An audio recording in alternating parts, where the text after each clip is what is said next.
always grateful for you taking time to listen to what I have to say and what my amazing guests have to say. Today, I'm so excited to be joined by Sri Velamoor from Workiva. And Sri is Vice President of Global Support and Product Enablement. I see you're also an advisory board member for support services at TSIA. That is an organization near and dear to my heart, having started the customer success practice there, but been the head researcher for support service for a number of years. And you are also an advisory board member for a number of organizations. So Sri, you come to us with an amazing background, and I'm so thrilled to have you. Thank you for having me, and lovely to be here. I've watched a lot of your episodes from the past, and in a very short amount of time, you managed to get some great questions in and great insights from your speakers. So honored to be part of that crew. So thank you for having me. So let's start a little bit about operations and driving scale. You've been focused on that at Workiva. And what is something new that has happened that has had a serious impact on customer experience? I know everyone wants to say, AI, of course, but tell me some of the things that you've done to drive the kind of scale that you have, Sri. Yeah, it's a great question to start with. And, I think my take on this actually goes back to a completely different area. I'm sure you've heard of Maslow's hierarchy of needs, right, of human needs. And I think there is an analogous customer hierarchy of needs. And to the question of how has customer experience changed or what has really changed in that space, I go back to that model. And the way I describe it is at the base of that model, you have kind of your basic needs, right, of food, shelter, and so on. If you take the customer analogy, I think what has really evolved and changed these days is that feature functionality and good feature functionality and reliability and performance of products or services is now a must-have. That's commoditized. You cannot really differentiate yourself by saying, hey, my product is, performant and delivers on certain features or functionality. I think what customers are expecting are those higher levels of needs. And what I describe those as are trust and safety has become a major deal, right? Is my data safe? Am I going to cause harm by using your product in some way? Then there's the sort of belonging and community need, where customers want to know, what tribe am I joining? What do you represent in terms of your corporate social responsibility image? Am I joining a company that I would be proud of joining and doing business with, or sort of being associated with? Or products that I'm using, am I happy about that and giving money to a company that I feel good about? Then there's also kind of the esteem and self-actualization needs that customers care about, which is using your product and service helping me become the best version of myself professionally or personally for that matter. And, am I actualizing the kind of best version of my life that I can live through the product and service that I'm using? So I think in that sense, the needs of the customer go far beyond simply, are your products doing the things that they promise in terms of value? So coming back to that question of operational scale, then I think about customer experience teams and leaders. Are you really thinking about delivering across that full spectrum of customer needs? Because it's not enough just to say, hey, my product works and it's performant. I'll tell a quick story to exemplify this. We've all called banks and other institutions where we kind of go through this, IVR on the phone, right? Press 1 for this, 2 for that. So I was on the phone with a bank the other day, and while I was about 4 options deep and waiting for a human to answer, I got another phone call that I had to take. And I grudgingly sort of hung up this call with the bank. And I was fearing in the back of my mind that I have to call back and wait in queue again. So anyway, I took that other call and then I called back. And instead of the same IVR message that I heard the first time, what I heard was, hey, it looks like you were on the phone with us and you had to hang up. Would you like us to put you back exactly where you were in the queue before? And Wow. my mind was blown, right? Yeah. And to me, that is an amazing example of you understand kind of what I'm dealing with. It has nothing to do with the product of the bank, right? Interest rates or whatever, but they are thinking about the needs of the customer in that sense of how can we let this person kind of be on their way. They don't really want to be on the phone call waiting, and they were just in the queue, so it's only fair that we kind of put them back where they were. And so that's, to me, a great example of they're thinking about delivering on needs beyond the basic feature functionality and service needs.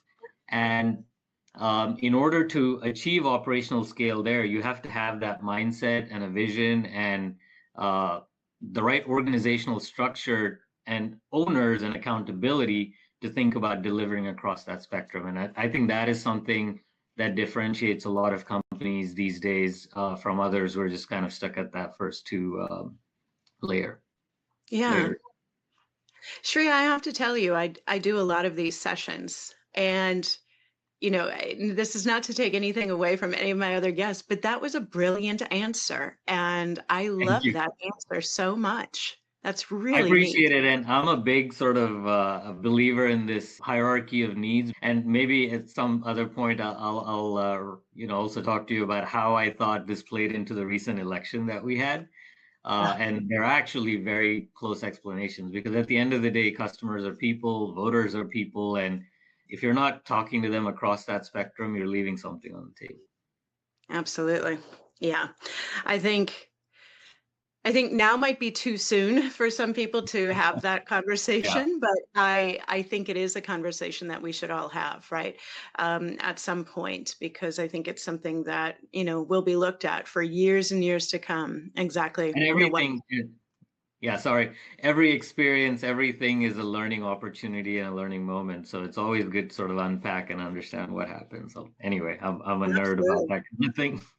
No, that's okay. I love it. I do want to explore one part of what you said there. You talked about the social responsibility and customers, do they want to do business with a company like yours, and what your company represents, and all of it, right? Things from sustainability to diversity and inclusion, and what are you doing to make the world a better place besides what it is that you make, ship, and sell? What are you doing there with your team to bring them along on that mission? Yeah. And I think that's a great question. And I think everyone has heard the sort of saying that happy employees mean happy customers. And there are plenty of studies and research that show that if the happiness index or whatever measure you're using of your employees that is a certain level, your revenue growth, expansion opportunities, and your renewal rates with customers all tend to be better. So one simple example that I'll give there is we are very much of an employee-centric company at Workiva. And I'll say that of all the sort of companies I've been exposed to, this is probably at the top of the list in terms of how actionable they make that. It's not just something that they talk about in their values. So this is a major focus for us. So when we talk about corporate social responsibility or ESG, the employee also factors into that, right? Are we creating opportunity for them to learn, develop, grow? Do they feel equitable and happy? And one small example was support is a kind of 24/7 business, and customers can call you at any point. We have a global customer base. So one example of a thing that we did was we heard from our employees in support that it's not fair that the rest of the company gets to attend all company meetings and events while we have to be on the phones, or we have to kind of take turns attending those. So we made a very bold call, and I'll give credit to our chief customer officer for doing this, where we said it's okay to shut down our phones because it's important for our employees to be able to attend that and feel like they're also an equal part of the employee base. So we implemented a practice where we shut down our phones and we basically say, hey, we're out for a company meeting. If there's an emergency, call this number, but then everyone gets to attend that and hear and see things live versus being in recordings. So to me, that's one small example of taking equity, inclusion, corporate responsibility, and living those values in-house And I think that also shows up when you do that externally. And at the end of the day, we're also a company where our product itself is software that allows companies to report on these things and have the controls and measures to know that they're doing the right things. So we're doing both of those aspects, both in terms of how we practice what we do and what we help our customers achieve by using our software. I love the focus there on the support team because you and I have been in the industry long enough. We know all of those pain points that support orgs have. And I honestly thought I'd get to this point in my career and we wouldn't be talking about support kind of in that, Yeah. that I know what you way. mean. Yeah. Right. And it's amazing.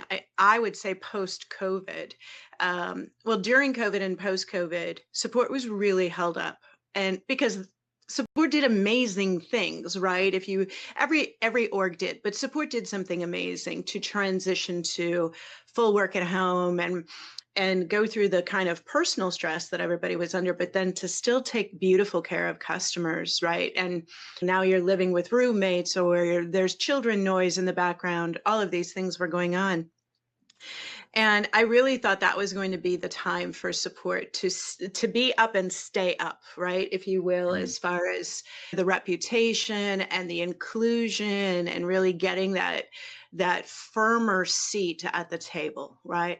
And I'd say, unfortunately, I'm watching it dip back down a bit, right? Where we're still talking about support as a cost center. We're still talking about the changes in that AI can bring, and it's all for the sake of cost reduction, which equates to headcount reduction and such, right?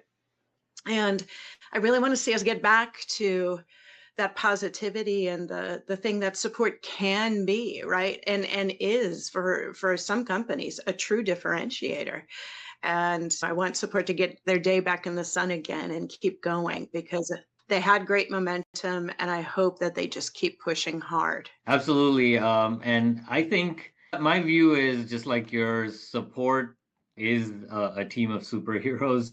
And they're also an extremely valuable asset to the company because show me another function in the company that has that volume and frequency of interactions with your customers and Right. has that first front row seat into what are the things that your customers are dealing with, what's on their mind, how can the product get better. So I think anyone that diminishes the value of the support function to a company, I would kind of double check their credentials as to whether they have a true sense for being a customer-centric company or not. Because if you care about your customers, then you absolutely should care about your customer support and success functions. Absolutely. I couldn't agree more.